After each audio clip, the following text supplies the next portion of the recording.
Donc, dans le noyau, puisqu'il contient des particules chargées positivement, qui sont les protons, il y a des forces électriques répulsives entre les protons à cause de leur charge.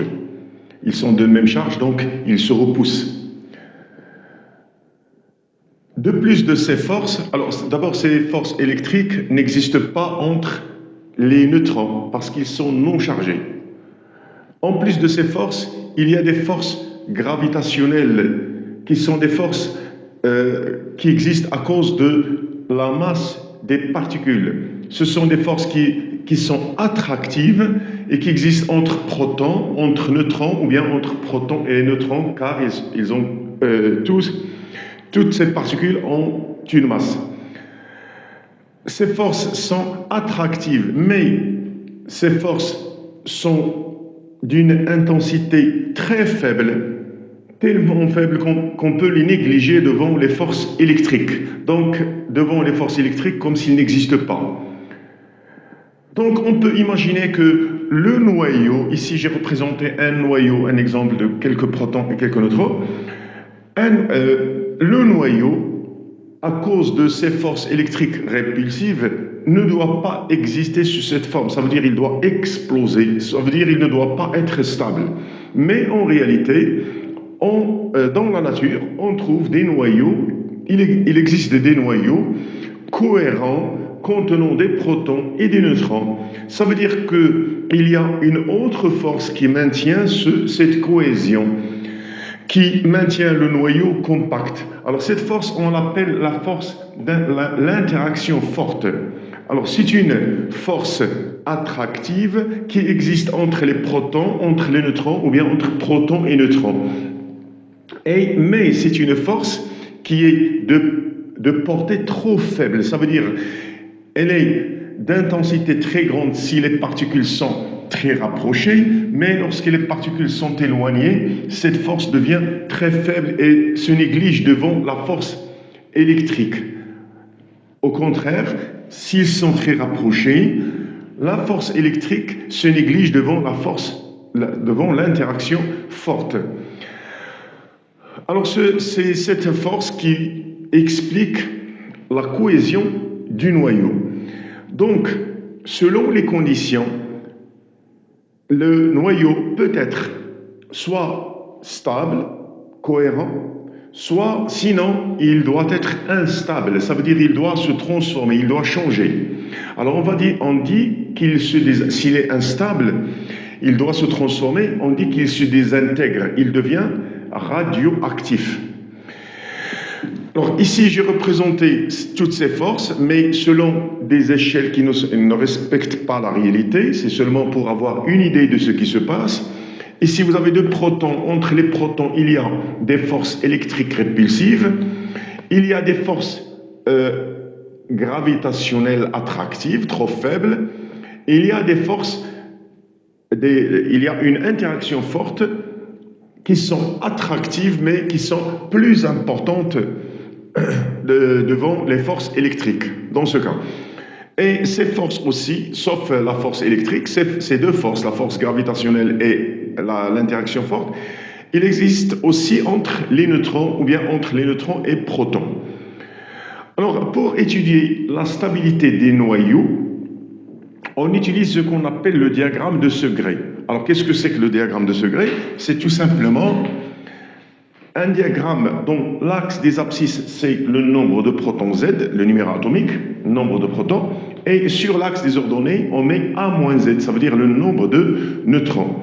Alors ici, chaque case, ou bien chaque petit carré, représente un noyau.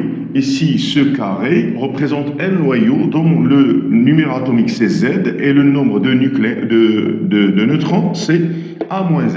Alors ici, j'ai des exemples. Le carbone C612, il est d'abscisse 6 et d'ordonnée 6. 6 plus 6 égale 12. C613, d'abscisse 6 et d'ordonnée 7. 6 plus 7 égale à 13.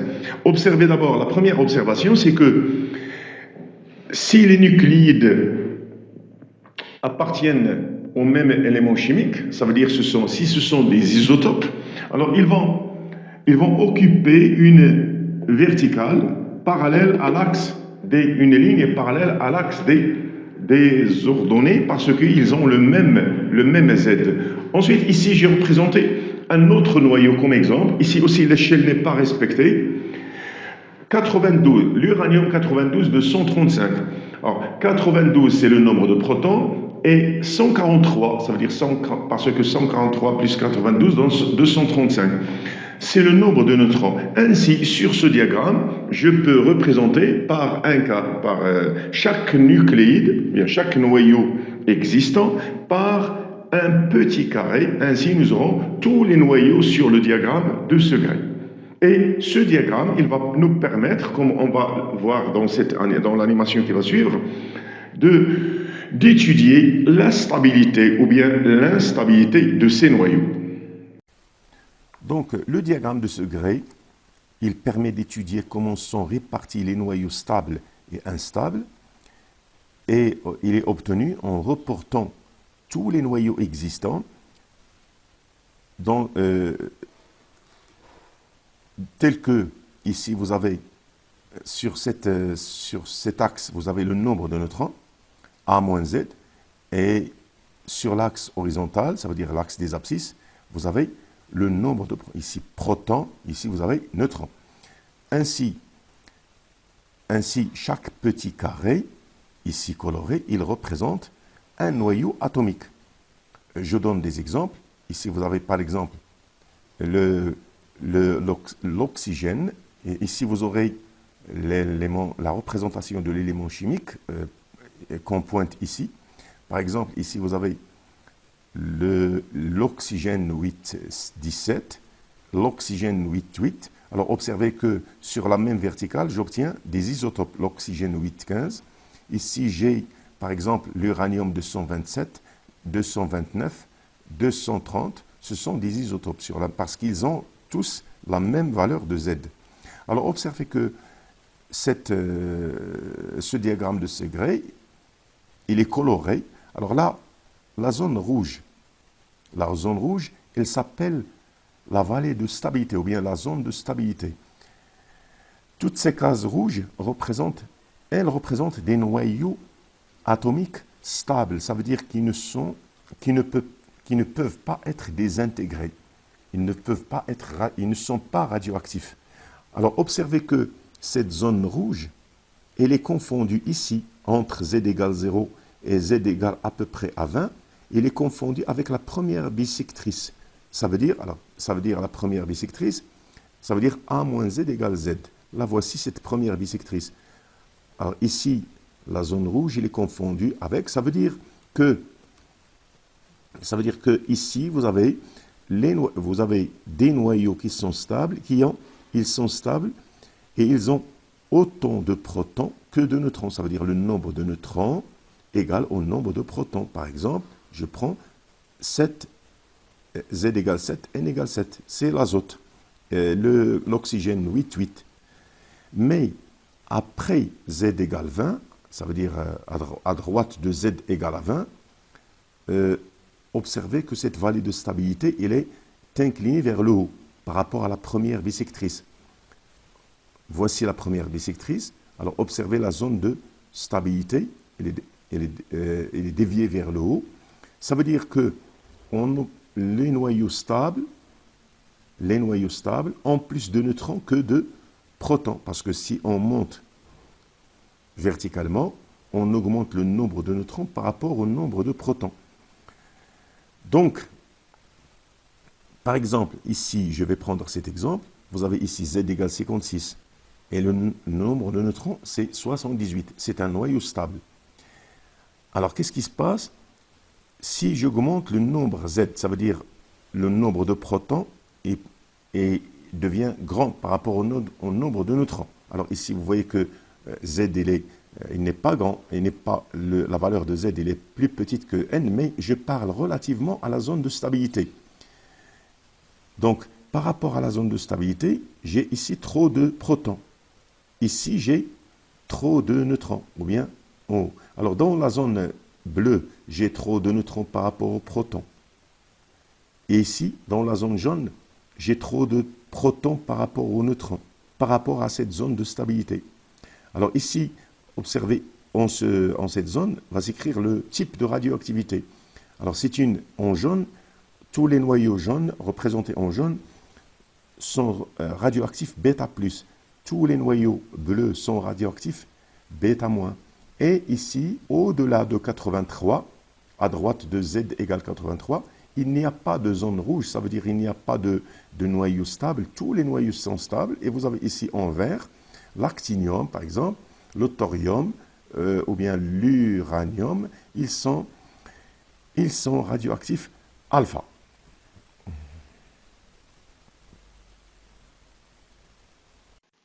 Donc, ces noyaux qui se trouvent hors de la zone de stabilité, dans le diagramme de Segre, ce sont des noyaux instables. Ici, la zone de stabilité, je l'ai représentée en rouge. Ce sont des noyaux instables. Et puisqu'ils sont instables, ils doivent se transformer en des noyaux plus stables. Alors, on dit qu'ils sont radioactifs. Et la radioactivité, elle se manifeste par une émission de particules matérielles ou bien éventuellement par un rayonnement électromagnétique. Alors on dit que un noyau qui est instable, radioactif, on dit qu'il se désintègre. Alors se désintègre, il va donner des particules matérielles et se transformer en noyau plus stable. Alors la désintégration d'un noyau, elle a quelques caractéristiques générales pour tous les noyaux. Alors d'abord, il est inéluctable, ça veut dire si un noyau est radioactif, il va se désintégrer obligatoirement tôt ou tard. Seulement, on ne peut pas savoir à quel instant un tel noyau va être ou bien sera désintégré. Mais obligatoirement, il se désintégrera, c'est inéluctable. Alors cette désintégration aussi, elle est indépendante de l'association de l'atome avec d'autres atomes. Exemple, le carbone 14, il est radioactif. Alors, mais le carbone 14, il se peut qu'il soit dans un corps simple qui est le carbone, comme le graphite par exemple, ou bien dans le CO2, ou bien dans HCO3, etc. Alors ceci n'a aucune influence. Si le carbone, si un noyau va se désintégrer à un certain moment, il va se désintégrer quelle que soit l'association atomique dans laquelle il est engagé. Aussi, cette désintégration, elle ne dépend pas de l'état physique, ça veut dire qu'elle ne dépend ni de la pression, ni de la température du milieu dans lequel se trouve ce noyau. Alors, selon le diagramme de Segre, on peut situer les types de radioactivité qui existent. Alors, si le noyau présente un excès de nucléons, c'est-à-dire il présente trop de nucléons, par exemple l'uranium 92-235, alors ça veut dire que le noyau, il se trouve à peu près au-delà de 80 protons. Alors en général, ce type de noyau, ces types de noyaux présentent une radioactivité alpha représentée ici dans cette zone en rouge. Si le noyau présente trop de neutrons par rapport aux protons, alors qu'est-ce que ça veut dire trop de neutrons par rapport aux protons? Alors ceci, il est relatif à la zone de stabilité parce que pour la zone de stabilité, entre 0 et 20, pour Z entre 0 et 20, elle est confondue avec la première bissectrice. Au-delà de 20, il est un peu incliné vers le haut.